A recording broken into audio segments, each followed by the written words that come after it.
Today I'm working on a Whirlpool direct drive washing machine that is leaving the clothes soaking wet. We can see that the transmission is spinning at full speed while the washer basket is barely spinning at all. With the infrared thermometer, I take the temperature of the clutch and it's over 100 degrees. The motor couplers look good, so this is going to be a bad clutch. I moved the washing machine out of the unit so that I can work on it. Remove the 3 Phillips head screws from the front panel. Remove the 2 clips in the back, holding down the lid panel by pulling the clips towards you.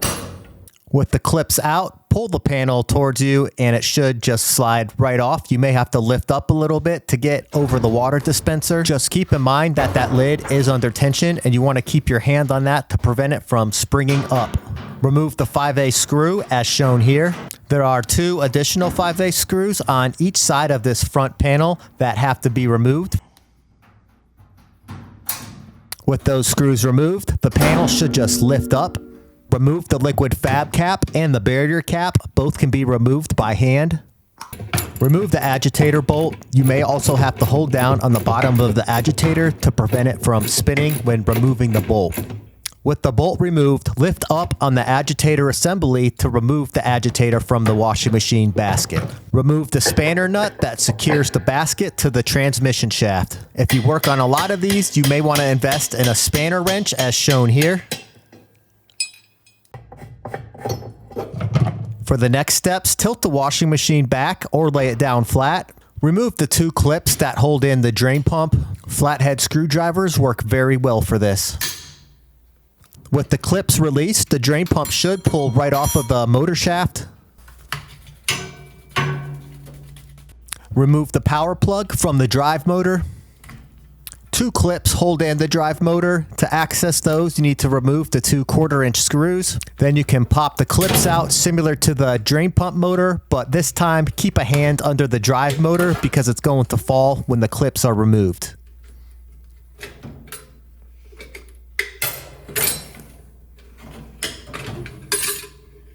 Here's your direct drive motor coupler.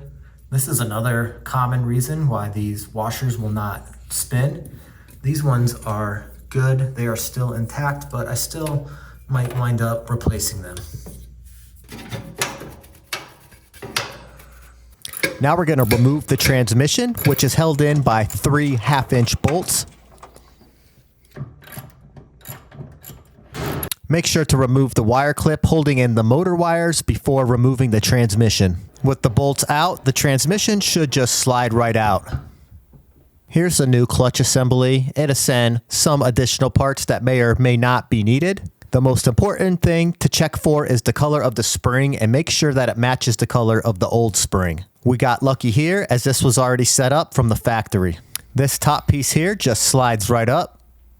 Then there will be a clamp that you will have to pull out and remove. This can be done with a screwdriver and a pair of pliers. Next, we're going to pop out this guard ring.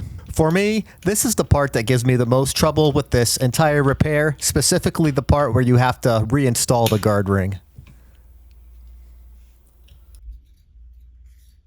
With the guard ring uninstalled, we can now just slide up this clutch assembly. Here's the new clutch. Don't forget to put the new plastic piece on the back. That just snaps right in. And now we're going to put everything back together by doing everything we just did in the reverse order.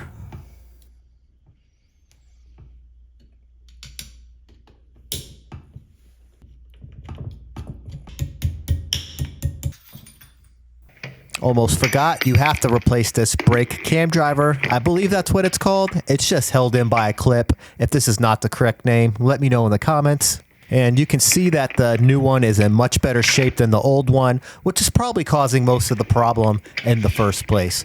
Just snap this tension clip back on to secure it in place.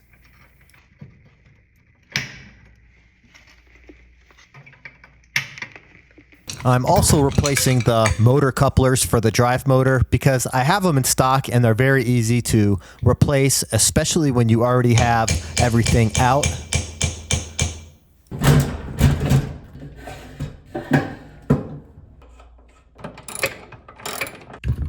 And reinstalling the other half of the drive motor coupler onto the drive motor. You want to make sure that these couplers line up flush with the shafts. I just used the same socket I'd used to remove the transmission and give it a light tap until it's flush. Make sure that the drive motor coupler is lined up with the one on the transmission shaft when reinstalling the drive motor.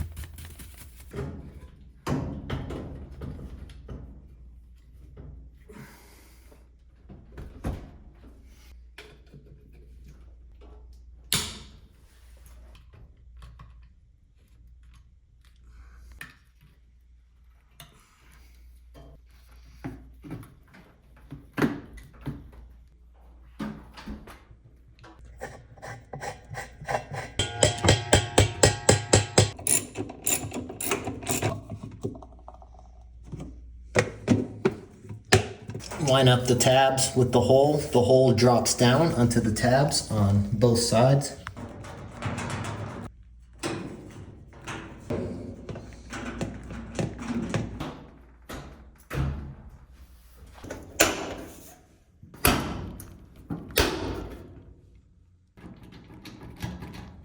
With a couple of inexpensive OEM parts and a little bit of skill, this broken down Whirlpool direct drive washing machine is now spinning like a champ and is as good as new.